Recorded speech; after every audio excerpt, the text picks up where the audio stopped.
Hey everyone, so we're going to dive into something pretty amazing today. A very special lake that's basically a paradise for migratory birds. We're talking birds from all over the world, and we're going to figure out what makes this one spot so irresistible. Listen to that. A lake that's truly a paradise where migratory birds gather. It really sets the scene, doesn't it? We're not just talking about some pond. Think of it more like a bustling city, a sanctuary for birds. It really paints a picture of this almost magical place.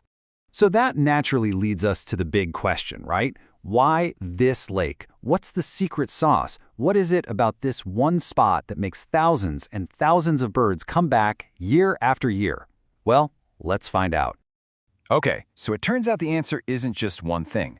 It's actually a combination of three key secrets. Let's break them down and see what makes this lake the ultimate pit stop for these amazing world travelers.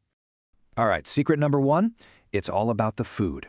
Just imagine, you've been flying for thousands of miles. You're exhausted, you're starving, and then you find this place. It's like an all-you-can-eat buffet packed with insects, tiny fish, and seeds. And get this, in the spring when the snow melts, it floods the lake with nutrients, and the food supply just explodes.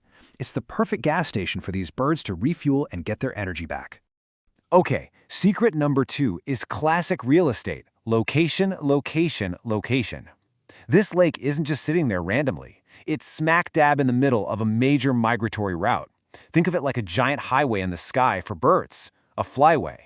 So for birds making those epic trips, from Europe to Africa or Asia all the way to Australia, this lake is the perfect service station, a vital place to pull over, rest up, and get ready for the next leg of the journey.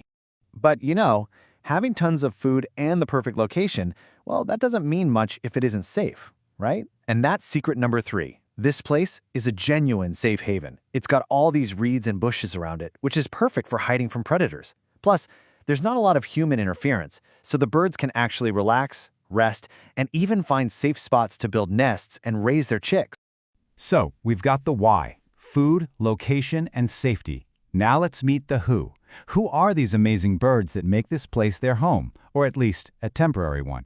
You can basically break down the visitors into three main groups. You've got your ducks, all sorts of them. Then there are the shorebirds, kind of patrolling the edges. And of course, you have the powerful raptors, keeping an eye on everything from above.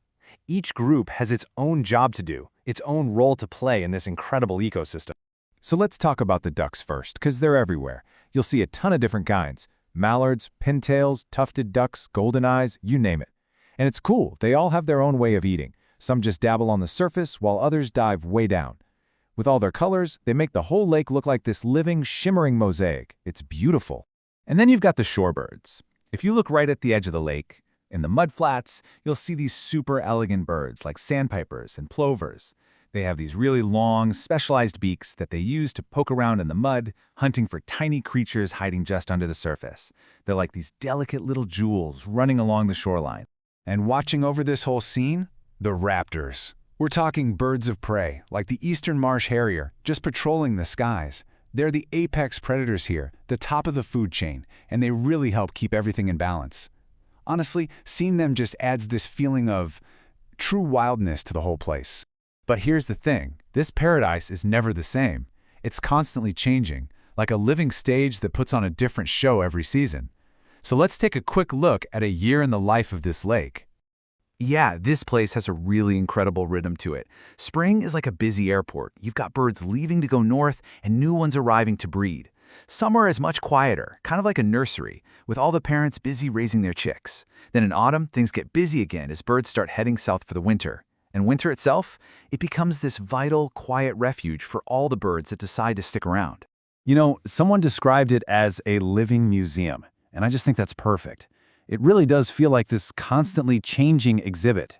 Every time you'd go, you'd see something different, a new chapter in the story.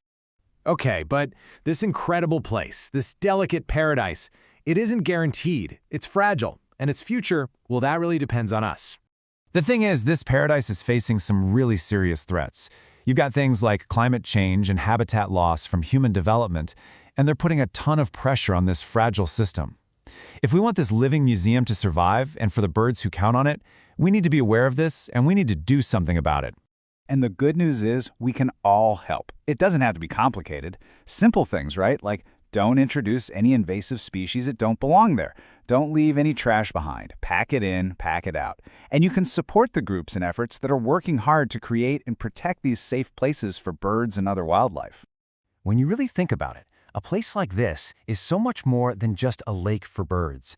It's a spot where you can kind of feel the pulse of the earth, a real, tangible reminder of the incredible drama of life that's happening all around us all the time.